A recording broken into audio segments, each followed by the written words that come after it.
ជំរាបសួរបងប្អូនអរគ្នាបាទនេះជាសកម្មភាពដែលខ្ញុំធ្វើដំណើរទៅកន្លែងចាប់ត្រីបងប្អូនបាទនៅលើបរិយាកាសសម្រាប់ទេសភាពថ្ងៃនេះអែមបងប្អូនគឺស្រស់ថ្លាមេឃត្រជាក់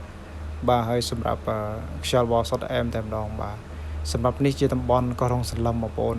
ហើយនៅលើកោះគេមានចិញ្ចឹមដូចជាសត្វសេះបងប្អូនបាទសត្វសេះនេះស្រស់ស្អាតមែនទែនបាទហើយសម្រាប់សត្វសេះនេះយើងមាន2ក្បាលបងប្អូនឥឡូវនេះខ្ញុំបាទជួបតែមួយទេហើយឥឡូវនេះបន្ទាប់ពីយើងធ្វើដំណើររួចយើងទៅដល់លើផែហើយខាងមុខយើងនឹងឃើញមានអ្វីប្លែកៗទៀតបងប្អូនសម្រាប់ថ្មបាយក្រៀមបាទថ្មនេះស្អាតកន្លែងនេះគឺចប់មកបងប្អូនអើយមច្ឆាបងប្អូនចង់ឃើញមច្ឆាស្រីស្អាតនៅក្នុងទឹកបងប្អូនមកលេងតំបន់នេះបងប្អូនបាទអែមមែនតើបងប្អូនបាទមច្ឆារងចាំបងប្អូនអរគ្នានៅលើថ្មណាបងប្អូនបាទ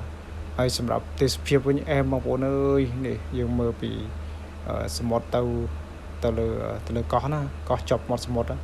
ហើយសម្រាប់នេះមច្ឆានេះបាទពិតជាស្រស់ស្អាតនៅនេះយើងមានមច្ឆា2បងប្អូនបាទមច្ឆាមួយនៅខាងស្ដាំដៃមួយទៀតនៅជាប់ផែបងប្អូនបាទស្រស់ស្អាតហើយសម្រាប់ទឹកថ្ងៃនេះក៏ថ្លាល្អបាទហើយឥឡូវនេះចាប់ដើមចុះរកខ្យងបងប្អូនចុះរកខ្យង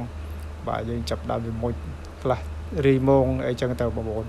ហើយនេះបានខ្យងចប់ច្រើនណាស់បងប្អូនបាទខ្យងចប់បាទនេះគឺជាខ្យងចប់បងប្អូនបាទអញ្ចឹងសាច់វាឆ្ងាញ់បងប្អូនឆ្ងាញ់បាទហើយយើងមិនត្រឹមតែខ្យងទេយើងមាន oyster ស្រស់ៗទេបងប្អូននេះអែមណាបងប្អូនអើយមានទឹកជ្រលក់អែមតែម្ដងបាទឥឡូវនេះខ្យងយើងរកបានក៏ច្រើនដែរហើយយើងនឹងត្រឡប់ទៅផ្ទះវិញឆាប់ៗនេះបងប្អូនអរគុណច្រើនសម្រាប់ទស្សនា